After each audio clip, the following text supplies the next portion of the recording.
오늘 우리가 함께 파헤쳐볼 이야기는요, 마치 내부에서 처절하게 배신당한 한 마을의 모습을 담은 아주 어둡고 긴장감 넘치는 한편의 범죄 다큐멘터리 같은 사건입니다.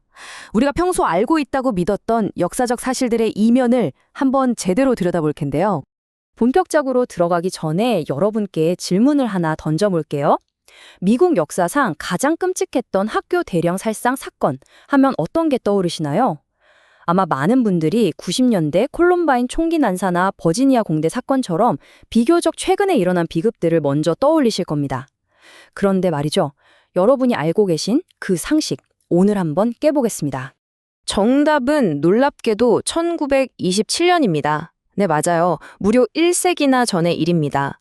가장 치밀하게 계획되고 가장 많은 희생자를 냈던 이 끔찍한 테러는 첨단 무기가 판치는 현대사회가 아니라 아주 오래전 조용한 시골 마을에서 벌어졌습니다. 희생자 수가 정말 참담한데요. 총 45명이 목숨을 잃었고 그중 무려 38명이 어린 아이들이었습니다. 게다가 58명은 평생 안고 가야 할 중상을 입었죠. 이 엄청난 비극의 무게를 잠시 생각해 보시면 좋겠습니다.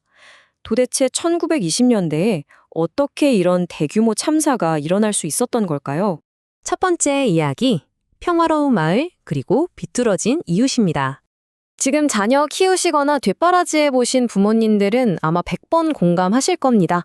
1920년대 미시간주 베스라는 작은 마을 사람들도 딱 그랬거든요.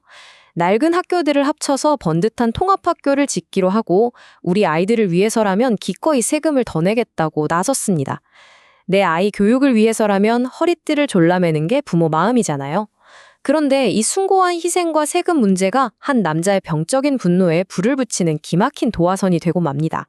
여기서 진짜 소름 돋는 포인트가 뭔지 아세요? 범인이 동네에서 겉돌던 수상한 외부인이 아니었다는 겁니다.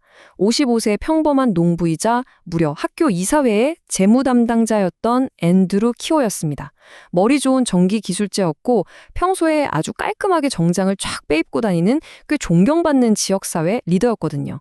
그 완벽한 껍데기 속에 지독하게 병든 마음을 숨기고 있었던 거죠. 범죄 심리학에서는 이런 부류를 불의 수집가라고 부르는데요. 말 그대로 불만과 억울함을 수집하듯 모으는 겁니다. 자기 인생이 꼬이고 무능해서 실패한 걸 전부 남 탓, 사회 탓으로 돌리는 거죠. 키오는 자기 농장이 망하고 압류당할 위기에 처한 게 다 그 망할 놈의 세학과 세금 때문이라고 굳게 믿었습니다. 속으로 사회를 향한 증오심을 차곡차곡 쌓아가고 있었던 거예요.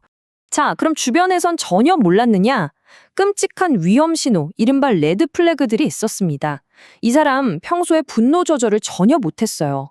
화가 난다고 이웃집 개를 총으로 쏴 죽이거나 자기 농장의 말을 잔인하게 때려 죽이기도 했죠.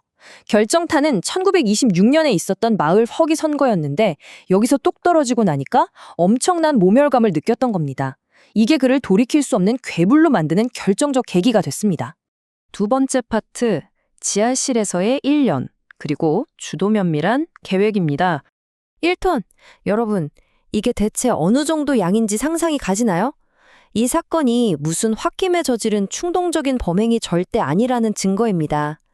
키오가 무려 1년이라는 긴 시간 동안 쥐도 새도 모르게 사들인 다이너마이트와 1차 세계대전 군용 폭발물을 양이 바로 1톤이었습니다. 아니, 폭발물을 1톤이나 사모으는데 어떻게 주변에서 아무도 의심을 안 했을까요? 그 당시가 1920년대 농촌이잖아요. 이 시대적 배경이 완벽한 연막이 되어준 겁니다. 농지 개간할 때 폭발물을 흔하게 쓰던 시절이라 이웃들은 그를 그저 폭약 쓰기를 좋아하는 다이너마이트 농부 정도로만 불렀거든요. 정말 기가 막히게 의심을 피한 거죠. 근데 여기서 우리 머릿속에 아주 커다란 의문표가 하나 떠오르잖아요. 그 엄청난 양의 폭발물이랑 전선들을 가지고 도대체 어떻게 애들이 바글바글 뛰어노는 초등학교 건물에 몰래 설치할 수 있었냐는 겁니다. 이 남자는 자기가 가진 지위와 권한을 진짜 악랄하게 써먹었습니다. 학교 이사이면서 시설 관리인 역할도 맡고 있었거든요. 시설 보수 핑계를 대면 지하실은 언제든 자기 안방처럼 드나들 수 있었던 겁니다. 이웃들의 믿음을 완전히 짓밟고 수개월 동안 애들 교실 바로 밑 지하실 천장에다가 그 엄청난 폭발물과 타이머를 꼼꼼하게 설치해둔 거죠. 아이들 발밑에 죽음의 덫을 놓으면서요.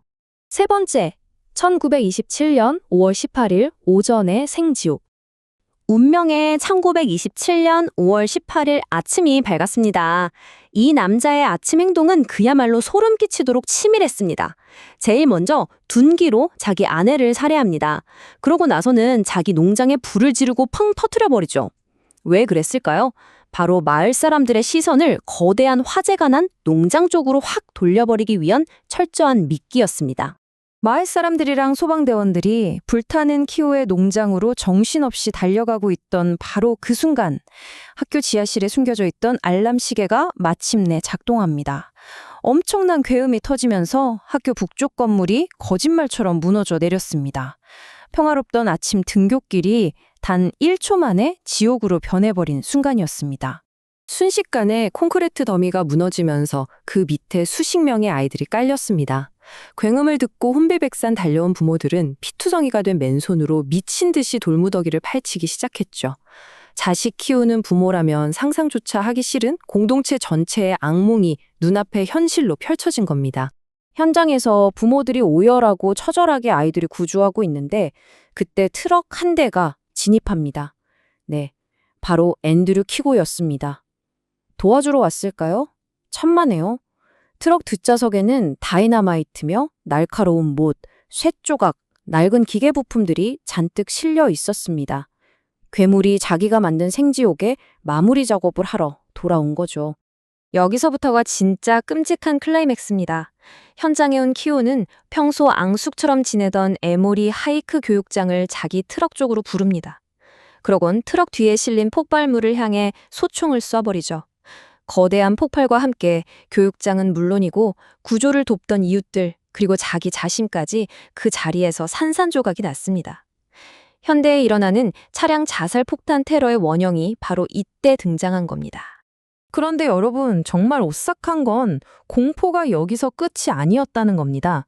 처참한 잔해를 치우는 과정에서 무려 500파운드, 약 230kg의 뭔가가 추가로 발견되는데요.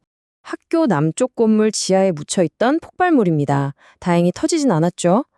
키오는 애초에 학교 전체를 아예 지도상에서 날려버릴 작정이었던 거예요.